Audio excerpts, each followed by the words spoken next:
राज सिंह और राजकुमार सिंह, ये दो नाम, लेकिन सबसे बड़ी किरकिरी हुई पश्चिम बंगाल पुलिस की। हम बात कर रहे हैं चंद्रनाथ रथ हत्याकांड की। पश्चिम बंगाल के सीएम शुवेंदु अधिकारी के पीए। हमने वो वीडियो भी देखा था जब शुवेंदु अधिकारी उनकी मौत के बाद पहुंचे थे। अब इस मामले में एक बड़ा अपडेट सामने आ रहा है। अब सोचिए, 6 मई को पूरा वाकया हुआ था जब चंद्रनाथ रथ की सरेआम गोलियां मार दी गई थी, उनकी हत्या हो गई थी। 10 से ज्यादा राउंड गोलियां चली थी। इस मामले में एक एक करके 3 आरोपियों को पकड़ा, लेकिन सबसे ज्यादा सुर्खियां बटोरी बलिया के रहने वाले राजकुमार सिंह ने। उनकी मदर का बयान सामने आया, उनकी बहन का बयान सामने आया। उन्होंने चीख चीख कर, चिल्ला चिल्ला कर ये कहा कि हमारा बेटा बेकसूर है, हमारे बेटे को तो अयोध्या से पकड़ा गया। वो तो जिस वक्त ये घटना हुई यानी 6 मई को बलिया में था, लेकिन किसी ने उसकी बात पर यकीन नहीं किया, खासकर पुलिस ने नहीं किया और जांच करती रही और उसको गिरफ्तार कर लिया। यहाँ ये बात भी आपको बताना चाहूँगा, राजकुमार सिंह पर हत्या का मुकदमा है और उस केस में वो बेल पर बाहर है। दरअसल उसने एक अंडा व्यवसायी की हत्या की थी, जिसके बाद उसको अरेस्ट किया गया था और अब उसको बेल मिल गई है। ये कहा जाता है कि रसूखदार परिवार से ताल्लुक रखता है और एक पॉलिटिकल पार्टी से भी जुड़ा हुआ है। कई तस्वीरें भी इसकी वायरल हुई कई नेताओं के साथ। लेकिन सबसे बड़ा सवाल और सबसे बड़ा उलटफेर इस केस में तब हुआ जब पुलिस ने उसे अरेस्ट कर लिया और कहा कि ये तो हत्यारा है, ये तो हत्या में शामिल था, और आरोप लगाया कि शुभेंदु अधिकारी के जो पीए चंद्रनाथ रथ था, उसके जो हत्या हुई थी उसमें राजकुमार सिंह शामिल था। इनकी मदर का पहले बयान सुनिए जो उस वक्त आया था सामने, और उन्होंने साफ साफ कहा था कि हमारे पास बहुत सबूत हैं। क्या कहा था उन्होंने, ये सुनिए। ये सर हमारे पास 6 तारीख का 7 तारीख का कभी का कहिएगा सीसी कैमरा फुटेज है, मैं घर में लगाई हूँ। उसके बाद घूम घूम करके पूरे शहर में अपने लिए कपड़ा खरीदा है और उसके बाद हमारे पास घर में रहा है, मेरे साथ गया है। 9 तारीख तक मेरे साथ ही था अयोध्या में दर्शन। सीसी कैमरा फुटेज देखा जाए, मेरा मोबाइल ट्रैक किया जाए, घर में मेरा बच्चा था वो सब देखा जाए, वो एक कभी नहीं सर। मेरा रिश्तेदारी भी नहीं है कोलकाता में, मेरा कोई संगे संबंधी नहीं है, मेरे कुछ कोई नहीं है वहाँ पे। और हमारे बच्चे को वो एकदम सही है, उसको हमारे आंचल में डाल दिया जाए, इसलिए कि कोई गलती नहीं किया है। मैं जानती हूँ उसको घर में रखी थी, हम हमेशा उसको घर में उड़ाता था। हमारे पास सीसी कैमरा भी है घर के अंदर पड़ा हुआ है। हम अयोध्या दर्शन की 8-9 के बीच में बच्चों की भूख लगी थी, जा करके उनको खाना खिलाई एक ढाबा पर। खाना खिला करके मैं सब निकल रही थी वहां से बलिया की, तब तक की सोची टीम ने आकर के हमारे बच्चे को दबोच लिया और हमको भी। उसके बाद हम अब क्या करूं, वहाँ पे महिला थाना में हमको रख दिए लोग और बच्चों को अपने पास रख लिए, रात भर रखे। सुबह वाले दिन जाने के टाइम हमको बस 10 मिनट के लिए हमारे बच्चे से मिलवाए और क्या तो हम लेकर जा रहे हैं, कोलकाता पुलिस आई है लेकर जा रहे हैं उसको। और हमको बस कुछ समझ नहीं आ रहा है कि मेरे बच्चे के साथ क्या हो रहा है। आपने पूछा नहीं कि क्यों ले जा रहे हैं आप लोग? हम क्या तो हम लेकर जा रहे हैं, पूछताछ में लेकर जा रहे हैं, किसी को मार दिया गया है और लेकर चले गए। अभी तो कुछ समझ नहीं आ रहा है कि कहाँ है मेरे बच्चा, कैसे है, किस साल में है। ये सर हमारे पास 6 तारीख का 7 तारीख का कभी का कहिएगा सीसी कैमरा फुटेज है, मैं घर में लगाई हूँ। उसके बाद घूम घूम करके पूरे शहर में अपने लिए कपड़ा खरीदा है और उसके बाद हमारे पास घर में रहा है, मेरे साथ गया है। 9 तारीख तक मेरे साथ ही था अयोध्या में दर्शन किया। पुलिस जब आपके बेटे को पकड़ी तो आपने पुलिस से पूछा कि आखिर क्यों पकड़ रहे हैं आप लोग? क्या तो कुछ पूछताछ करनी है, छोड़ देंगे और फिर वो सौंप दी कोलकाता पुलिस को। एसओजी टीम थी। और इसके पहले आपके बेटे कलकत्ता गए थे क्या? कभी नहीं सर, मेरा रिश्तेदारी भी नहीं है कोलकाता में, मेरा कोई संगे संबंधी नहीं है, मेरे कुछ कोई नहीं है वहाँ पे, कभी हम नहीं गए वहाँ पे। कलकत्ता से आप लोग, आपके परिवार का किसी का नाता नहीं? कुछ नहीं है, कोई रिश्ता नहीं, कोई नहीं है, ना उसका दोस्त है ना कुछ। बस मैं यही चाहती हूँ कि न्याय मिले, सीसी कैमरा फुटेज देखा जाए, मेरा मोबाइल ट्रैक किया जाए, घर में मेरा बच्चा था वो सब देखा जाए। वो 1-2 दिन उसको गिरफ्तार किया गया है। सर हमें नहीं कुछ समझ में आ रहा है क्यों किया गया है। न्याय मिलनी चाहिए सर। कुछ नहीं किया है मेरा बाबू। बस हम दर्शन करने गई थी अयोध्या नरेश का। बस कही कि बहुत दिन से मंदिर बना है, मुझे भी दर्शन करवा दो। और बस हम दर्शन करके लौट रही थी और कुछ नहीं जानती हूँ। बस मोदी सरकार से, जो भी सरकार से, मैं यही चाहती हूँ कि न्याय मिले और हमारे बच्चे को वो एकदम सही है, उसको हमारे आंचल में डाल दिया जाए। इसलिए कि कोई गलती नहीं किया है। मैं जानती हूँ उसको घर में रखी थी हम, हमेशा उसको घर में उड़ाता था। हमारे पास सीसी कैमरा भी है, घर के अंदर पड़ा हुआ है। और हम क्या कर सकते हैं सर, बस न्याय दिलाइए। इस घटना के बाद उनकी बहन का बयान भी सामने आया था। क्या कहा था उन्होंने, ये भी सुनिए। एडवोकेट दीपशिखा सिंह जी, दीपशिखा जी। जी, क्या हुआ था आपके भाई के साथ? अयोध्या कौन कौन गया था? सर अब अयोध्या क्या हुआ वहाँ? मम्मी गई थी, भाई गए थे, मेरे छोटे वाले भाई राज सिंह नाम है, ड्राइवर गए थे, उनका नाम मोनू है, उनके साथ 2 लोग और गए थे। क्या हुआ वहाँ? नहीं, क्या ड्राइवर का नाम क्या है? चलिए नाम से ठीक है, चलिए ड्राइवर था फिर हाँ, ड्राइवर फिर क्या हुआ वहाँ अयोध्या में? वहाँ पे अयोध्या में सर खाना उना खा मतलब दर्शन कर लिए लो, फिर खाना खाने के बाद वहाँ से निकले लो तो फिर वो पुलिस मतलब पकड़ ली। और उसके बाद से हम लोग मतलब हर जगह कॉल वॉल किए, पता करने की कोशिश किए और हम लोग को कोई कुछ नहीं बता रहा था कि मेरे भाई कहाँ है कहाँ नहीं है। ठीक, उसके बाद से हम लोग घबरा के वहाँ से निकल गए, प्रयागराज से निकल गए। ठीक, उसके बाद से जब हम लोग वहाँ पे आए तो गाड़ी का लोकेशन ट्रैक कर रहे थे तो वो लाजपतगंज के पास, जेल के पास गाड़ी वहीं पे थी, लेकिन हम लोग को नहीं समझ में आ रहा था कि मैटर क्या है। फिर उसके बाद से मेरे भैया आए, बड़े वाले भैया आए, तो उनको कॉल गया था, उनको कॉल गया था कि आपकी मम्मी जो है वो चौकी में है। ठीक, तो फिर तब हम लोग वहाँ गए, फिर वहाँ बातचीत हुई तब मम्मी से मिलाया गया। क्यों फंसाया गया है? क्या उनकी गिरफ्तारी अपनी मम्मी को भी पुलिस ले गई थी साथ में? हाँ सर, मम्मी को भी, पूरी मतलब पूरी फैमिली को ही, पूरी फैमिली को ही लेके गई थी। मतलब फैमिली में राज, मम्मी और ड्राइवर थे और 2 लोग और साथ। क्या लगता है क्यों फंसाया गया है? सर ये हम नहीं बता सकते हैं, बस हम इतना जानते हैं कि मेरे भाई देखना है, कुछ वो नहीं किया है। क्या मांग करेंगे?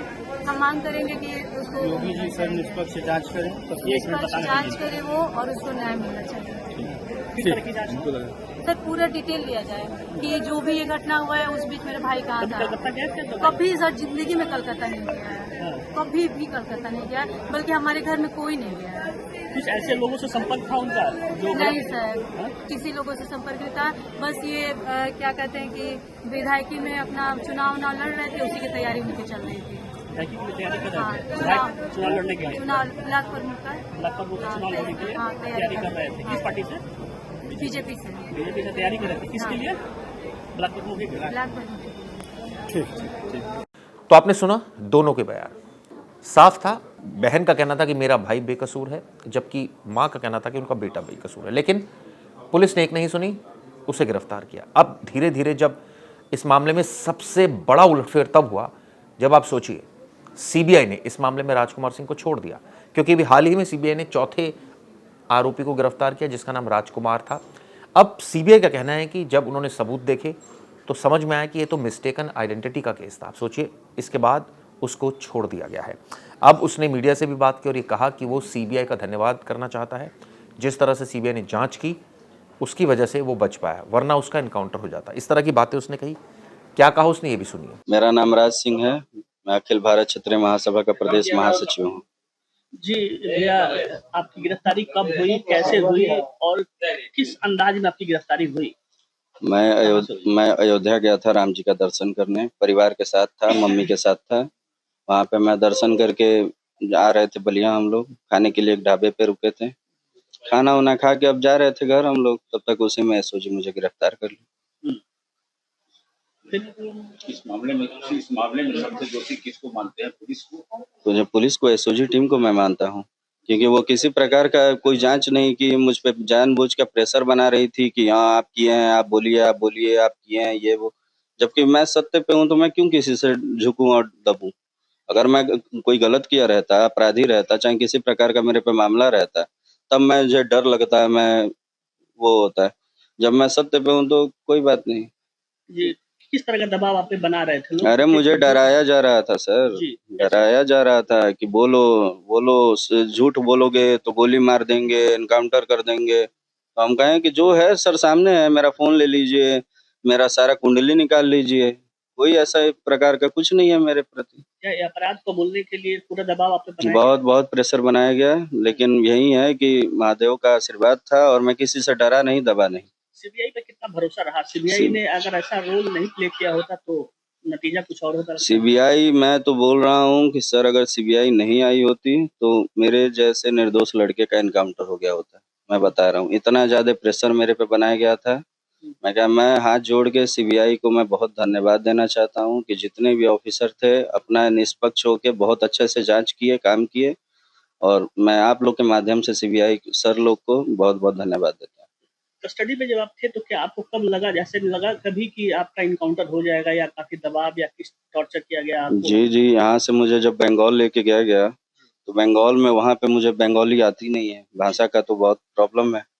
तो वहाँ पे वैसे ही कुछ ऐसे जैसे अपराधी के नज़र से देखना, किसी को जलील नज़र से देखना, ये सब तो हम लोग को पता है क्योंकि हम लोग शुरू से देख रहे हैं राजनीति क्या है क्या नहीं है। तो वहाँ पे ऐसा लगता था कि ये लोग मेरा प्लानिंग कर रहे हैं ये सब कि कहीं ले जाके इनकाउंटर कर दें। लेकिन ये तो बढ़िया है कि मेरे परिवार वाले, मेरे जो परिजन हैं, मेरे खास मेरे लोग हैं, वो लोग आप लोग के माध्यम से वहाँ पे अपने आवाज़ पहुँचाएं कि हाँ भाई सीबीआई में जांच हो। तो सीबीआई के जब मैं आया अंडर में तो मेरे साथ किसी प्रकार की कोई बदतमीजी नहीं हुई। वो लोग निष्पक्ष होकर अपना जांच किए, मेरे से जो पूछे मैं बताया, और मैं आप लोग के सामने बाइज्जत बरी हूँ। जी, ये बहुत ही हाई प्रोफाइल मामला था, सीधे सीधे आज मुख्यमंत्री के पीए से जुड़ा हुआ मामला है, और इतने बड़े मामले में अगर इतनी बड़ी चूक को कैसे देख रहे हैं कि आपका दूसरे नाम की वजह से आपकी गिरफ्तारी हो गई, तो इतना बड़ा चूक को कैसे देख रहे हैं इतने हाई प्रोफाइल मामले में? ये दुर्भाग्य है हमारे प्रशासन का, ये हम लोग के उत्तर प्रदेश के प्रशासन का, ये हम लोग हमारे जैसे मामूली इंसान, नॉर्मल इंसान का दुर्भाग्य है कि हमारे देश में ऐसे भी प्रशासन है कि जो जांच नहीं करके और किसी भी बेगुनाह को भट्टी में झोंकने का काम है, बस यही।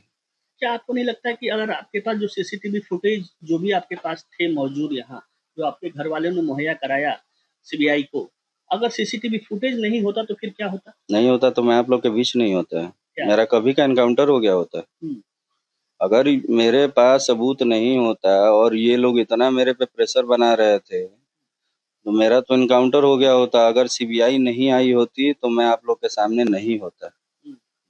और सीसीटीवी फुटेज अहम रोल प्ले किया, बहुत बहुत अहम रोल प्ले किया है सीसीटीवी फुटेज। मैं जो अपने लिए कुर्ता पैजामा एक 2800 कुछ रुपए का खरीदा था ड्रेसलैंड मॉल से, वो मॉल का वो जो बिल है वो मेरे पास ये था कि मैं गलत नहीं हूँ तो कुछ नहीं होगा। आप क्षत्रिय महासभा से भी थे, क्या क्षत्रिय महासभा आपके लिए खड़ा नहीं? कोई नहीं सर, कोई काम नहीं आया, बुरे वक्त में कोई काम नहीं आता है, बस कुछ जो अपने खास हैं, अपने परिजन हैं, वही काम आते हैं। देखिए ऊपर एक बोर्ड लगा है, मैं प्रदेश महासचिव। वो बोर्ड बरकरार रहेगा फिर, या फिर उतार देंगे? मुझे नहीं लगता कि वो बरकरार रहेगा, क्योंकि कोई मतलब नहीं है, ये बस झूठ-मूठ का एक लाइमलाइट के लिए। और जिस टाइम मैं तो देख रहा था कि जिस टाइम मैं फंसा हूँ, मेरे परिवार वाले बोल रहे हैं कि कोई नहीं आया राज, कोई भी काम नहीं आया, तो कोई मतलब नहीं है ऐसे सब में। ये क्षत्रिय महासभा से आप इस्तीफा देंगे इस पद से? देखिए अब वो तो आगे पता चलेगा क्या होगा क्या नहीं होगा। किसको धन्यवाद देना चाहेंगे इस पूरे प्रकरण में? मैं धन्यवाद पत्रकार बंधुओं को भी देता हूं कि जो लोग ये बात पहुंचाए वहां पूरे देश विदेश में कि मैं निर्दोष हूं, और मैं उससे भी ज्यादा धन्यवाद सीबीआई को देना चाहता हूं कि सीबीआई निष्पक्ष होकर अपना जांच की है, किसी प्रेशर किसी दबाव में नहीं की। माता जी आपकी बहुत परेशान थी, माता जी बार बार दुआ करती थी, माता जी कह रही थी कि हम राम जन्मभूमि गए थे, राम जी का दर्शन किए हैं, तो क्या माता जी का भी इसमें धन्यवाद? माता जी को धन्यवाद क्या देना है सर, जो है माँ कहीं तो है, अब माँ से बड़ा कुछ नहीं है। मुझे पता था कि मेरी माँ का आंसू व्यर्थ नहीं जाएगा, और श्री राम जी का मैं खुद भक्त हूँ, अपने भक्त के साथ कुछ गलत नहीं होने देंगे। माँ का आशीर्वाद था तो आज आपके सामने है। सीबीआई पे लोग सवाल उठाते हैं, विपक्ष हमेशा देखते हैं कि सवाल उठाते रहता है कि गलत करती है, होता है, ये है, लेकिन आपके मामले में आपने देखा कि सीबीआई ने सही रोल प्ले किया और निर्दोष घर पे आए, तो लोगों का क्या सीबीआई पे भरोसा? सर मैं तो ये बोल रहा हूँ कि कोई भी निर्दोष है उसको किसी के पास नहीं जाओ, ना ये एसओजी पास जाओ, ना एसटीएफ पास जाओ, ना पुलिस विभाग। अगर तुम निर्दोष हो तो सीधे सीबीआई का जांच मांगो, वो तुम्हें बेगुनाह साबित करके ही रहेंगे। तो आपने सुना, आरोपी, ये वही आरोपी है जिसको कभी आरोपी बताया जा रहा था, अब तो आरोपी नहीं कहना चाहिए। पश्चिम बंगाल पुलिस ने इसको गिरफ्तार कर लिया था, लेकिन सीबीआई ने इसको छोड़ दिया है। और आप सोचिए, ये बताया जा रहा है कि मामला गलत पहचान का निकला। असली शूटर बलिया का राजकुमार सिंह बताया जा रहा है, जिसे कई लोग राजकुमार के नाम से जानते थे। सीबीआई ने मुजफ्फरनगर से उसे अरेस्ट किया था। इसके बाद सीबीआई ने पहले गिरफ्तार किए गए राज को छोड़ दिया। ये जो आप 2 तस्वीरें देख रहे हैं, दरअसल ये वही 2 तस्वीरें हैं। ये जो लेफ्ट साइड में तस्वीर है राजकुमार सिंह की है, और ये है असली आरोपी राज सिंह, जो इस पूरे केस में शामिल था, जिसको सीबीआई ने गिरफ्तार किया। आपको बता दें 11 मई की जब ये घटना है, जब कोलकाता पुलिस ने अयोध्या पुलिस की मदद से राज सिंह को अरेस्ट किया था। इससे पहले बक्सर से 2 आरोपी, जिनका नाम था विक्की मौर्य और मयंक मिश्रा, इनको अरेस्ट किया गया था। इन दोनों से पूछताछ के बाद राज सिंह का नाम सामने आया था, लेकिन पुलिस ने बलिया के उस राज सिंह को पकड़ लिया जो एक मर्डर केस में शामिल था। जाहिर है ये मुकदमा उसके ऊपर था, नाम सेम था, तो कंफ्यूजन रही या क्या सबूत रहे, इसको अरेस्ट किया गया डिस्क्लोजर स्टेटमेंट के बेसिस पर। हालांकि ऐसे केसेस में ईमानदारी से जांच की जानी चाहिए थी, तथ्यों पर नजर डालना चाहिए था, जो कि नहीं किया गया। पुलिस को महसूस हुआ कि जिस व्यक्ति को पकड़ा था उसके खिलाफ मौजूद तकनीकी सबूत और मैदान में मौजूद इनपुट पूरी तरह से मेल नहीं खा रहे। अब जो सीबीआई ने पाया, यानी कि जब सीबीआई ने इस मामले में लोकेशन चेक किया, आरोपी की सीसीटीवी फुटेज चेक किया, बयानों को चेक किया और इस मामले में कुछ और टेक्निकल एविडेंसेस को चेक किया, तो सीबीआई को यह विश्वास हो गया कि जिस आरोपी को पश्चिम बंगाल पुलिस ने पकड़ा था, दरअसल ये वो आरोपी है ही नहीं। अब राज सिंह असली, यानी जो असली हत्यारा था, वो पकड़ा गया है।